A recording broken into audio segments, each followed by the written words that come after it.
నమోస్తు రామాయ సలక్ష్మణాయ దేవ్యై చ తస్యై జనకాత్మజాయై నమోస్తు రుద్రేంద్రయమానిలేభ్యో నమోస్తు చంద్రార్కమరుద్గణేభ్యః. శ్రీరామ జయ రామ జయ జయ రామ. శ్రీమద్ వాల్మీకి రామాయణము అయోధ్యాకాండము 32 సర్గః. 32వ సర్గ. శ్రీరాముడు సీతా సమేతుడై వశిష్ఠ పుత్రుడు అగు సుయజ్ఞుని పిలిపించి ఆయనకు ఆయన పత్నికిని అమూల్యమగు ఆభరణములు, రత్నములు, ధనములు మున్నగునవి ఒసగుట.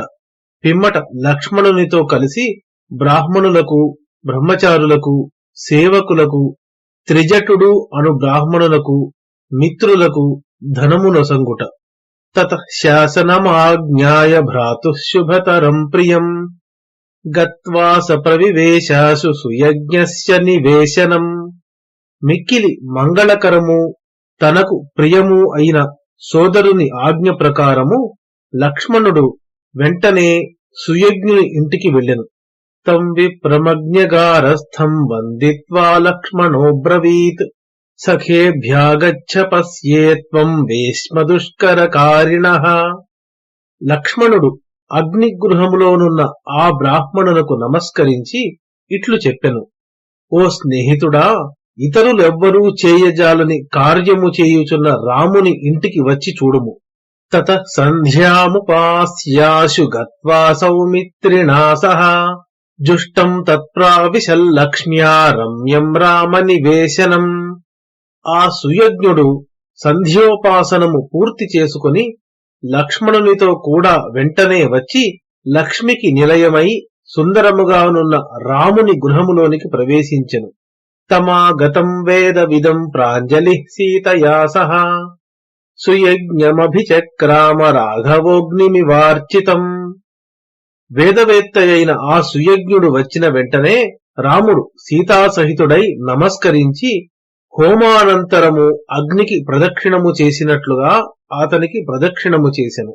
జాత రూపమయైర్ముఖ్యైరంగదైః కుండలైః శుభైః సహేమసూత్రైర్మణిభిః కేయూరైర్వలయైరపి అన్యైరత్నైశ్చ బహుభిః కాకుత్స్థ ప్రత్యపూజయత్. సుయజ్ఞం సతదోవాచ రామః సీతా ప్రచోదితః.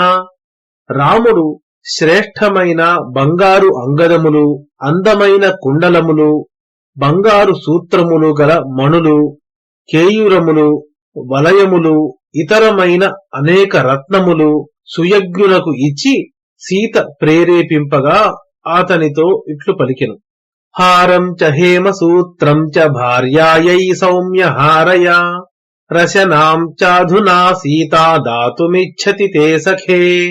సౌమ్యుడవైన ఓ మిత్రమా, ఇప్పుడు సీత నీ భార్య కొరకై హారమును, బంగారు సూత్రమును, వడ్డాణమును ఇవ్వవలెను అని కోరుచున్నది. వీటిని తీసుకుని వెళ్ళుము. అంగదాని విచిత్రాణి కేయూరాణి శుభాని చ ప్రయచ్చతి సఖే తుభ్యం భార్యాయై గచ్చతి వనం.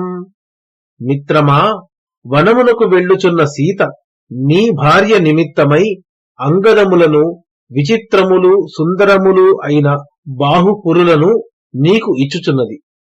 పర్యంకమగ్ర్యాస్తరణం నానారత్న విభూషితం తమపీచ్చతి వైదేహీ ప్రతిష్టాపయితుం త్వయి. శ్రేష్టమైన ఆస్తరణము కలిగిన అనేక విధములైన రత్నములచే అలంకృతమైన పర్యంకమును కూడా సీత నీకు ఇవ్వవలెను అని కోరుచున్నది. నాగః శత్రుంజయో నామ మాతులోయం దదౌ మమ తం తే గజ సహస్రేణ దదామి ద్విజపుంగవా. ఓ బ్రాహ్మణుడా, నాకు నా మేనమామ ఇచ్చిన శత్రుంజయము అను ఏనుగును, మరి 1000 ఏనుగులను నీకు ఇచ్చుచున్నాను. ఇత్యుక్త సహి రామేణ సుయజ్ఞః ప్రతిగృహ్యతత్ రామ లక్ష్మణ సీతానాం ప్రయుయోజాశిషః శుభాః. సుయజ్ఞుడు రాముడు చెప్పిన విధమున వాటినన్నింటినీ ప్రతిగ్రహించి సీతారామ లక్ష్మణులకు శుభకరములైన ఆశీర్వాదములను పలికెను. అథ భ్రాతరమవ్యగ్రం ప్రియం రామ ప్రియం వదః సౌమిత్రిం తమువాచేదం బ్రహ్మేవ త్రిదశేశ్వరం. పిమ్మట ప్రియముగా మాటలాడు ఆ రాముడు తన ప్రియ సోదరుడైన లక్ష్మణునితో బ్రహ్మ దేవేంద్రునితో పలికినట్లు తొందరపాటు లేకుండగా ఇట్లు పలికెను. అగస్త్యం కౌశికం చైవ తావుభౌ బ్రాహ్మణోత్తమౌ అర్చయాహూయ సౌమిత్రే రత్నైః సస్యమివాంబుభిః.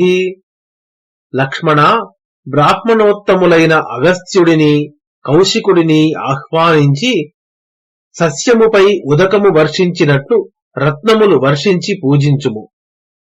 తర్పయస్వ మహాబాహో గోసహస్రైశ్చ మానదా సువర్ణైః రజతైశ్చైవ మణిభిశ్చ మహాధనైః. గౌరవప్రదుడవు ఆజానుబాహుడవు అయిన ఓ లక్ష్మణ, వారికి బంగారము వెండి అమూల్యమైన మణులు ఇచ్చి వారిని ఆనందింపచేయుము. కౌసల్యాం చయ ఆసీద్భిః భక్తః పర్యుపతిష్ఠతి ఆచార్యస్తైత్తిరీయాణామభిరూపశ్చ వేదవిత్ తస్య యానం చ దాసీశ్చ సౌమిత్రే సంప్రదాపయ కౌశేయాని చ వస్త్రాణి యావత్తుష్యతి సద్విజః. ఓ లక్ష్మణ, తైత్తిరీయుల ఆచార్యుడు అనుకూలుడు వేదవేత్త అయిన ఏ పండితుడు శ్రద్ధాపూర్వకముగా కౌసల్యకు ఆశీర్వచనములను పలుకుచూ సేవ చేయుచుండునో ఆతనికి సంతోషము కలుగునంత వరకు వాహనములను దాసులను పట్టు వస్త్రములను ఇప్పించుము. సూతశ్చిత్రరథశ్చార్యః సచివః సుచిరోషితః తోషయైనం మహార్హైశ్చ రత్నైర్వస్త్రైర్ధనైస్తథా పశుకాభిశ్చ సర్వాభిర్గవాం దశశతేన చ. మన తండ్రి గారి సచివుడైన చిత్రరథుడు అను సారథి చాలా కాలముగా మన ఇంటిలో ఉన్నాడు.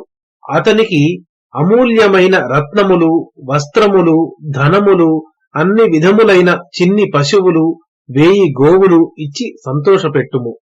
ఏ చే మే కఠకాలాపా బహవో దండమాణవాః నిత్యస్వాధ్యాయశీలత్వాన్నాన్యత్కుర్వంతి కించన అలసాః స్వాదుకామాశ్చ మహతాం చాపి సమ్మతాః తేషామసీతి యానాని రత్నపూర్ణాని దాపయ శాలివాహసహస్రం చ ద్వేషతే భద్రకాంస్తతః వ్యంజనార్థం చ సౌమిత్రే గోసహస్రముపాకురు. ఓ లక్ష్మణ, కఠకలాప శాఖలకు చెందిన పలాశ దండధారులైన ఎందరో బ్రహ్మచారులు నిత్యము వేదాధ్యయనమునందే నిరతులై యుండట చేత మరి ఏ పనులను చెయ్యరు. వారు సోమరులు, మధురమైన పదార్థములను తినగోరుచుందురు. పూజ్యులైన వారు కూడా వీరిని గౌరవించుచుందురు. అట్టి ఈ బ్రహ్మచారులకు రత్నములతో నిండిన 80 వాహనములను, ధాన్యమును మోయు 1000 వృషభములను, భూమిని దున్ను 200 ఎద్దులను, ఆహారమునందు నెయ్యి పెరుగు మొదలగునవి లభించుటకు 1000 గోవులను ఇప్పించుము. మేఖలీనాం మహాసంఘః కౌసల్యాం సముపస్థితః తేషాం సహస్రం సౌమిత్రే ప్రత్యేకం సంప్రదాపయ. మేఖలలు ధరించిన బ్రహ్మచారులు చాలా మంది కౌసల్యను ఆశ్రయించియున్నారు. వారందరికిని ఒక్కొక్కరికి 1000 గోవుల చొప్పున ఇప్పించుము. అంబా యథాచ సా నందేత్ కౌసల్యా మమ దక్షిణాం తథా ద్విజాతీంస్తాన్ సర్వాన్ లక్ష్మణార్చయ సర్వశః. నేను ఇచ్చు దక్షిణలను చూచి మా తల్లి అయిన కౌసల్య ఆనందించు విధమున ఆ బ్రాహ్మణులను అందరినీ సర్వ విధములా పూజించుము. తతః స పురుష వ్యాఘ్రస్తద్ధనం లక్ష్మణ స్వయం యథోక్తం బ్రాహ్మణేంద్రాణామదదాద్ధనదో యథా.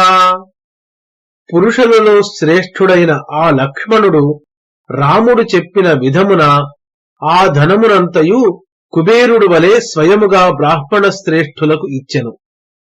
అథా బ్రవీద్బాష్పగళాం తిష్ఠతశ్చోపజీవినః సంప్రదాయ బహుద్రవ్యమేకైకస్యోపజీవనం. పిమ్మట రాముడు బాష్పముతో నిండిన కంఠములతో అచట నిలచియున్న నౌకరులందరుకును జీవికార్థమై అత్యధికముగా ధనమునిచ్చి వారితో ఇట్లు పలికెను. లక్ష్మణస్య చ యద్వేష్మ గృహం చ యదిదం మమ అశూన్యం కార్యమేకైకం యావదాగమనం మమ. నేను తిరిగి వచ్చు వరకును లక్ష్మణుని గృహమును నా గృహమును కూడా కాపలా కాయుచు ఇవి శూన్యము కాకుండునట్లు చూడవలెను. ఇత్యుక్త్వా దుఃఖితం సర్వం జనం తముపజీవినం ఉవాచేదం ధనాధ్యక్షం ధనమానీయతామితి. దుఃఖితులైన ఆ పరిచారకులను ఈ విధముగా ఆదేశించి ధనమును తీసుకుని రమ్ము అని కోశాధ్యక్షుని ఆజ్ఞాపించెను. తతోస్య ధనమాజహ్రుః సర్వమేవోపజీవినః సరాశిః సుమహాంస్తత్ర దర్శనీయో హ్యదృశ్యత. రాముని ఆజ్ఞ ప్రకారము అతని భృత్యులు రాముని ధనమునంతను తీసుకుని వచ్చిరి. పెద్దదైన ఆ ధనరాశి చూచుటకు చాలా అందముగా ఉండెను. తతః స పురుష వ్యాఘ్రస్తద్ధనం సహ లక్ష్మణః ద్విజేభ్యో బాలవృద్ధేభ్యః కృపణేభ్యో హ్యదాపయత్. పురుషశ్రేష్ఠుడైన ఆ రాముడును లక్ష్మణుడును ఆ ధనమునంతను బ్రాహ్మణులకు బాలులకు వృద్ధులకు దీనులకు ఇప్పించిరి.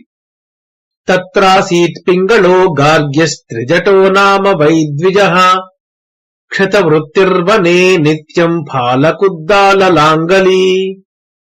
ఆ ప్రాంతమునందు పచ్చని శరీర ఛాయ గల త్రిజటుడు అను గర్గవంశమునందు పుట్టిన బ్రాహ్మణుడు నివసించుచుండెను. అతడు నిత్యము చిన్న గొడ్డలి గుణపము నాగలి అను సాధనములు ఉపయోగించుచు వనములో త్రవ్వుకొనుచు జీవించుచుండెడివాడు.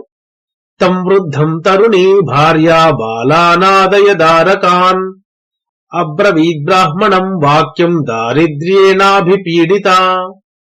పడుచుదైన అతని భార్య దారిద్ర్యముతో బాధపడుచు చిన్నవారైన తన కుమారులను చూపి ముసలివాడైన ఆ బ్రాహ్మణునితో ఇట్లు పలికెను.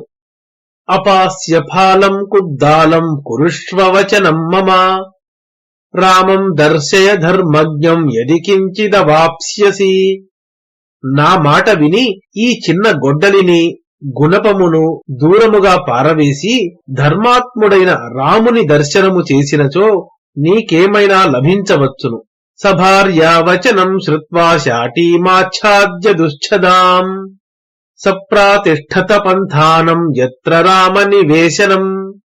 ఆ త్రిజటుడు భార్య మాట విని పూర్తిగా చిరిగిపోవుటచే కప్పుకొనుటకు రాని ఉత్తరీయమును కప్పుకొని రాముని గృహమున్న మార్గమున బయలుదేరెను. భృగ్వంగిరసమం దీప్త్యా త్రిజటం జన సంసది ఆపంచమాయాః కక్ష్యాయాః నైనం కశ్చిదవారయత్. ఆ త్రిజటుడు జనసమూహములో భృగు మహర్షి వలెను అంగిరసుని వలెను బ్రహ్మతేజస్సుతో విరాజిల్లుచుండెను. అందుచేత 5వ వాకిలి వరకు అతనిని ఎవ్వరూ అడ్డుపెట్టలేదు. సరాజపుత్రమాసాద్య త్రిజటో వాక్యమబ్రవీత్ నిర్ధనో బహుపుత్రోస్మి రాజపుత్ర మహాయశః క్షతవృత్తిర్వనే నిత్యం ప్రత్యవేక్షస్వ మామితి. ఆ త్రిజటుడు రాముని సమీపించి మహాకీర్తిమంతుడవైన ఓ రామా, నేను ధనము లేనివాడను, చాలా మంది పిల్లలు కలవాడను, నిత్యము అడవిలో త్రవ్వుకొనుచు జీవించుచున్నాను, నన్ను కూడా ఒక కంట చూడుము అని పలికెను. తమువాచ తతో రామః పరిహాస సమన్వితం గవాం సహస్రమప్యేకం నచ విశ్రాణితం మయా పరిక్షిపసి దండేన యావత్తావదవాప్స్యసి. అప్పుడు రాముడు పరిహాసపూర్వకముగా అతనితో ఇట్లు పలికెను. నేను ఇంతవరకు ఒక్క గోసహస్రమును కూడా అనగా 1000 గోవుల సముదాయమును దానము చేయలేదు. నీవు చేతిలోని దండమును ఎంత దూరము విసిరెదవో అంతవరకు వ్యాపించు గోసమూహమును నీకిచ్చెదను. సశాటీం త్వరితః కట్యాం సంభ్రాంతః పరివేష్ట్యతాం ఆవిధ్య దండం చిక్షేప సర్వప్రాణేన వేగితః. ఆ త్రిజటుడు సంతోషించి తొందరపడుచు ఆ వస్త్రమును నడుముకు కట్టి తన బలమునంతను ఉపయోగించి ఆ దండమును వేగముగా త్రిప్పి విసరెను. సతీర్త్వా సరయూ పారం దండస్తస్య కరాచ్యుతః గోవ్రజే బహుసాహస్రే పపాతోక్షణ సన్నిధౌ. అతడు విసిరిన దండము సరయూ నదిని దాటి కొన్ని వేల ఆవులున్న ఆవుల మందయందు ఆబోతుల దగ్గర పడెను. తం పరిష్వజ్య ధర్మాత్మా ఆతస్మాత్ సరయూతటాత్ ఆనయామాసతా గోపైస్త్రిజటాయాశ్రమం ప్రతి. ధర్మాత్ముడైన ఆ రాముడు ఆ త్రిజటుడిని కౌగిలించుకొని సరయూ తీరము వరకు వ్యాపించిన ఆ గోవులను అతనికి ఇచ్చి గోపాలకులచే వాటిని అతని ఆశ్రమములకు పంపెను. ఉవాచ చ తతో రామస్తం గార్గ్యమభిసాంత్వయన్ మన్యుర్న ఖలు కర్తవ్యః పరిహాసో హ్యయం మమ. అప్పుడు రాముడు గర్గ వంశోద్భవుడైన ఆ త్రిజటుని బ్రతిమాలుచూ ఇట్లు పలికెను. కేవలము పరిహాసము కొరకై నేనిట్లు చేసి తిని, కోపించకము. ఇదం హి తేజస్తవ యద్దురత్యయం తదేవ జిజ్ఞాసితుమిచ్చతా మయా ఇమం భవానర్థమభిప్రచోదితో వృణీష్వ కిం చేదపరం వ్యవస్యతి. నీ తేజస్సు ఎవ్వరునూ మించుటకు శక్యము కానిది. దానిని చూడవలెను అను కోరిక చేతనే నేను ఈ పని చేయుటకు నిన్ను ప్రేరేపించి తిని. మరి ఇంకను కోరికలేమైనా ఉన్నచో కోరుకొనుము. బ్రవీమి సత్యేన నతేస్తి యంత్రణ ధనం హి యజ్జన్మమ విప్రకారణాత్ భవత్సు సమ్యక్ ప్రతిపాదనేన తత్ మయార్జితం ప్రీతి యశస్కరం భవేత్. నేను నిజముగా చెప్పుచున్నాను, ఇంతయే కోరవలెను అని నియమము లేదు. నా ధనమంతయు బ్రాహ్మణుల కొరకే ఉద్దిష్టమైనది. నేను సంపాదించిన ధనమును మీకు ఇచ్చుటచే నాకు ప్రీతి యశస్సు కలుగును. తతస్స భార్యస్త్రిజటో మహామునిః గవామనీకం ప్రతిగృహ్య మోదితః యశోబల ప్రీతి సుఖోపబృంహణీః తదాశిషః ప్రత్యవదన్మహాత్మనః. భార్యా సహితుడైన ఆ త్రిజట మహాముని గోసముదాయమును ప్రతిగ్రహించి సంతోషించిన వాడై మహాత్ముడైన ఆ రాముని మాటలకు బదులుగా యశస్సును, బలమును, ఆనందమును వృద్ధి పొందించు ఆశీర్వాదములను పలికెను. సచాపి రామః ప్రతిపూర్ణ మానసో మహద్ధనం ధర్మ బలైరుపార్జితం నియోజయామాస సుహృజ్జనే చిరాత్ యథార్థ సమ్మానవచః ప్రచోదితః. పిమ్మట ఆ రాముడు సంతోషించిన మనస్సు కలవాడై తగిన సమ్మాన వాక్యములచే ప్రేరితుడై ధర్మసమ్మతమైన బలముచే తాను సంపాదించిన ధనమును వెంటనే మిత్రులకు ఇచ్చెను. ద్విజ సుహృద్భృత్య జనోథవా తదా దరిద్ర భిక్షాచరణశ్చయోభవత్ నత్ర కశ్చిన్న బభూవ తర్పితో యథార్హ సమ్మానన దాన సంభ్రమైః. ఆ సమయమున అక్కడ ఉన్న ద్విజులలో కాని, మిత్రులలో కాని, భృత్యులలో కాని, దరిద్రులలో కాని, యాచకులలో కాని ఏ ఒక్కడును తగు విధముగు సమ్మానము చేతను, దానము చేతను, గౌరవము చేతను తృప్తి పొందనివాడు లేకుండెను. ఇత్యార్షే శ్రీమద్ రామాయణే ఆది కావ్యే అయోధ్యాకాండే 32 సర్గః. మంగళం కోసలేంద్రాయ మహనీయ గుణాత్మనే చక్రవర్తి తనూజాయ సార్వభౌమాయ మంగళం. యదక్షర పదభ్రష్టం మాత్రాహీనం తు యద్భవేత్ తత్సర్వం క్షమ్యతాం దేవ నారాయణ నమోస్తుతే. శ్రీరామ జయ రామ జయ జయ రామ.